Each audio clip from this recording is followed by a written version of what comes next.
ബദർ യുദ്ധം കഴിഞ്ഞ് മുത്തുനബി തങ്ങൾക്ക് മുൻപല്ല് പൊട്ടുകയും തങ്ങളുടെ വചനത്തിൽ മുഖത്തിൽ ചോരപ്പാടുണ്ടാവുകയും ചെയ്ത യുദ്ധമാണ് അതിനുശേഷം തൊട്ടടുത്ത വർഷമുണ്ടായ ഉഹദ് യുദ്ധം. സ്വഹാബത്തിന്റെ ഒരു ചെറിയ ഒരു കാഴ്ചപ്പാടിൽ വന്ന വീക്ഷണത്തിൽ വന്ന ഒരു വ്യത്യാസത്തിന്റെ പേരിൽ വലിയൊരു പരാജയമായി മാറിയ യുദ്ധമായിരുന്നു ഉഹദ്. ആയിഷ ബീവി റളിയല്ലാഹു അൻഹ ചോദിക്കുന്നു, യാ റസൂലല്ലാഹ്, അല്ലാഹുവിന്റെ റസൂലേ, ഹൽ അതാ അലൈക യൗമുൻ അശദ്ദ മിൻ യൗമി ഉഹദ്, ഉഹദ് ദിവസത്തിനേക്കാളും പ്രയാസമേറിയ ഒരു ദിവസം നബിയെ അങ്ങയുടെ ജീവിതത്തിൽ ഉണ്ടായിട്ടുണ്ടോ? ഉഹദിനോളം പ്രയാസമുള്ള ഒരു ദിവസം. ഹബീബായ നബി തങ്ങൾ പറഞ്ഞു, ലഖദ് ലഖീതു മിൻ ഖൗമികി വകാന അശദ്ദ മാ ലഖീതു യൗമൽ അഖബ ഇദാ അറൽതു നഫ്സി ഇലാ ഇബ്നി അബ്ദി യാലീൽ ഇബ്നി അബ്ദി കുലാൽ ഫലം യുജിബ്നി ഇലാ മാ അറത്. ആയിഷ ഇസ്ലാമിന്റെ ദൗത്യവുമായി മക്കയിൽ നിന്ന് ത്വായിഫിലേക്ക് ഞാൻ യാത്ര തിരിക്കുകയും ഇബ്നു അബ്ദി യാലീൽ ഇബ്നു അബ്ദി കുലാൽ ത്വായിഫിന്റെ പ്രമാണിമാരിൽ പ്രമാണിയായ ഇബ്നു അബ്ദി കുലാലിനോട് ഇസ്ലാം സ്വീകരിക്കണേ എന്ന് പറയാനും ദീൻ പരിചയപ്പെടുത്താനും ഞാൻ പോയ നേരത്ത് അവരെല്ലാം എന്നെ കല്ലെടുത്ത് എറിഞ്ഞു ഓടിക്കുകയാണ് ഉണ്ടായത്. ആയിഷ, ഞാനങ്ങനെ ഓടി ഓടി കാല് തളർന്ന് കാലിൽ ചോര വന്ന് ഹബീബുനാ റസൂലുള്ളാഹി സ്വല്ലല്ലാഹു അലൈഹി വസല്ലം തങ്ങൾ ഖർനുസ്സആലിബ് വരെ ഓടുകയാണ് ഉണ്ടായത്. ഖർനുസ്സആലിബ് മിനായുടെ പരിസരത്തുള്ള പ്രദേശമാണ് ഖർനുസ്സആലിബ്. അവിടം വരെ 35-40 കിലോമീറ്റർ ഹബീബുനാ റസൂലുള്ളാഹി സ്വല്ലല്ലാഹു അലൈഹി വസല്ലം തങ്ങൾ ഓടി തളർന്ന് ക്ഷീണിച്ചു വന്നിരിക്കുമ്പോ മാലാഖ വന്ന് ചോദിക്കുന്നു, നബിയേ, അങ്ങൊരു സമ്മതം തരികയാണെങ്കിൽ ത്വായിഫ് നാട്ടുകാരെ ബൈനൽ അഖ്ശബൈൻ, ഈ കാണുന്ന വലിയ 2 മലകൾക്കിടയിൽ ഞങ്ങളങ്ങ് ചതച്ചരക്കാം, നബി ഒരു സമ്മതം തരുമോ? എന്നോട് ചോദിക്കുന്നു. അള്ളാഹുവിന്റെ ഹബീബിന്റെ മറുപടി വരുന്നു, അള്ളാഹുവേ, അവരുടെ പിൻഗാമികളിൽ നിന്ന്, മക്കളിൽ നിന്ന്, മക്കളുടെ മക്കളിൽ നിന്ന് ഈ സത്യദീൻ സ്വീകരിക്കാൻ ആരെങ്കിലും മുന്നോട്ട് വരികയാണെങ്കിൽ വഅർജു അൻ യുഖ്രിജല്ലാഹു മിൻ അസ്ലാബിഹിം മൻ യഅ്ബുദുല്ലാഹ ലാ യുശ്രികു ബിഹി ശൈആ. അവരെ ഒന്നും ഉപദ്രവിക്കല്ലേ മലക്കേ, അവരെ ശിക്ഷിക്കരുതേ മലാഖേ. അവർ ബിംബാരാധകരാണ്, ബഹുദൈവ ആരാധകരാണ്, അവരെന്നെ ക്രൂരമായി മർദ്ദിച്ചവരാണ്.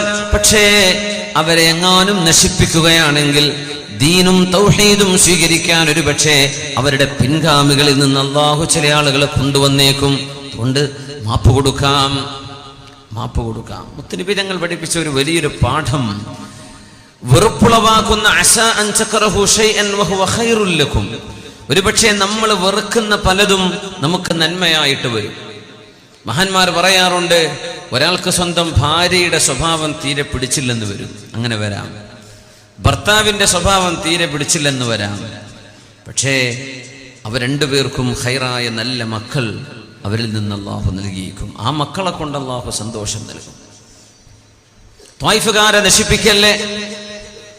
അല്ലാഹു സുബ്ഹാനഹു വ തആല അവരുടെ പിന്മുറക്കാരിൽ നിന്ന് അല്ലാഹു സുബ്ഹാനഹു വ തആല സജ്ജനങ്ങളായ മനുഷ്യരെ അല്ലാഹു കൊണ്ടുവന്നേക്കും. ഇന്ന് ത്വായിഫ് ഇസ്ലാമിന്റെ ഈ ചില്ലമാണ്. ഇബ്നു അബ്ബാസ് റളിയല്ലാഹു അൻഹു അന്ത്യവിഷമം കൊള്ളുന്നത് ത്വായിഫിലാണ്. മസ്ജിദ് ഇബ്നു അബ്ബാസ്, മസ്ജിദ് ജാമിഅ ഇബ്നു അബ്ബാസ് റളിയല്ലാഹു അൻഹുമാ. പ്രഗൽഭരായ സ്വഹാബിമാർ ഇവിടെയുണ്ട്. ഇസ്ലാമിന്റെ പ്രഗൽഭരായ പണ്ഡിതന്മാർ ഇവിടെ കഴിഞ്ഞു പോയിട്ടുണ്ട്. ഹബീബായ നബി തങ്ങളുടെ പ്രയാസങ്ങൾ സഹിച്ച ഈ സഹനം, ഇത് നബി തങ്ങൾക്ക് അല്ലാഹു സ്ഥാനം നൽകാൻ കാരണമായിട്ടുണ്ട്.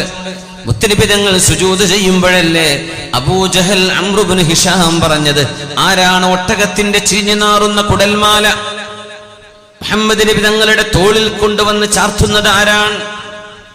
ഫജാ അഷ്ഖൽ ഖൗം, ആ കൂട്ടത്തിൽ ഏറ്റവും പരാജയപ്പെട്ട ഒരാൾ ഉത്ബത്ത് ഇബ്നു റബീഅ ഒട്ടകത്തിന്റെ കുടൽമാല കൊണ്ടുവന്ന് ഹബീബായ നബി തങ്ങളുടെ തോളിൽ വന്ന് ചാർത്തുമ്പോ ഫാത്തിമ റളിയല്ലാഹു അൻഹ ചെറിയ കുട്ടിയാണ്, ചെറിയ പെൺകുട്ടി.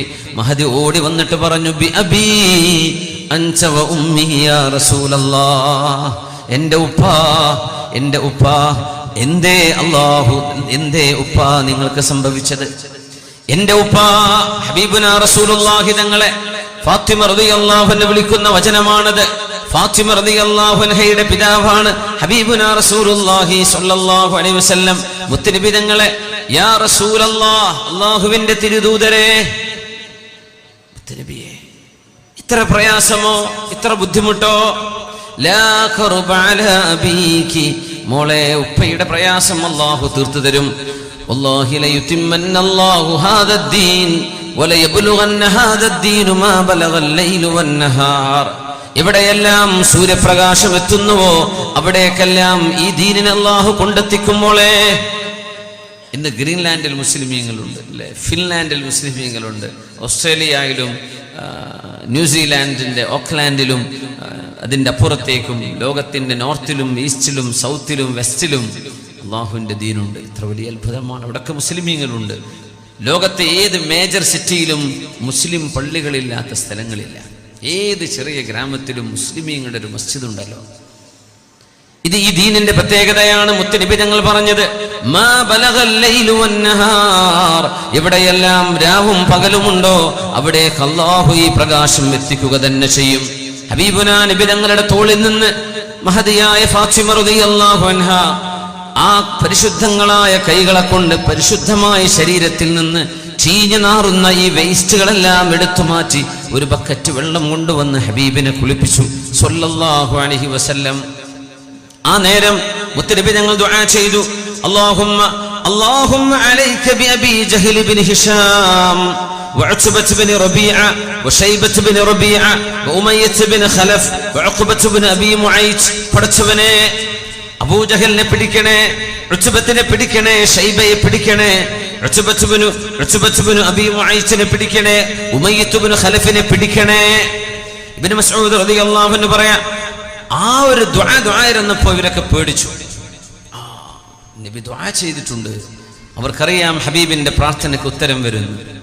അവര് വല്ലാണ്ട് പേടിച്ചു. ഇബ്നു മസ്ഊദ് തങ്ങൾ പറയുന്നു റളിയല്ലാഹു അൻഹു, ഫവല്ലദീ ബഅസ മുഹമ്മദൻ സ്വല്ലല്ലാഹു അലൈഹി വസല്ലം ബിൽ ഹഖ്, ഹബീബായ നബി തങ്ങളെ സത്യദീനുമായി പറഞ്ഞയച്ചവനാരോ ആ അല്ലാഹുവിനെ തന്നെയാണ് സത്യം. മുത്തുനബി തങ്ങൾ ആരുടെയൊക്കെയാണോ പേര് പറഞ്ഞത്, ലഖദ് റഅയ്തുഹും സുർആ യൗമ ബദർ, ബദർ യുദ്ധം നടക്കുമ്പോൾ ആ മുഴുവൻ ആളുകളുടെയും കഴുത്തിൽ കയറ് വെച്ചിട്ട് ഖലീബ് ബദർ, ബദറിലെ പൊട്ട കിണറ്റിലേക്ക് ഇവരുടെ കഴുത്തിൽ കയറിട്ടിട്ട് വലിച്ചു കൊണ്ടുവരുന്നതിന് ഞാൻ സാക്ഷിയാണ്. ഹബീബിന്റെ ദുആയായിരുന്നു അത് സ്വല്ലല്ലാഹു അലൈഹി വസല്ലം. അത്രത്തോളം അല്ലാഹുവിന്റെ റസൂൽ പ്രയാസം അനുഭവിച്ചു. എന്ത് നേടാൻ? ദുനിയാവ് നേടാനാണോ? അല്ല. ഇൻ അജ്രിയ ഇല്ലാ അലല്ലാഹ്, നമുക്ക് വേണ്ടി ജീവിച്ചവരാണ് ഹബീബുനാ റസൂലുള്ളാഹ് സ്വല്ലല്ലാഹു അലൈഹി വസല്ലം.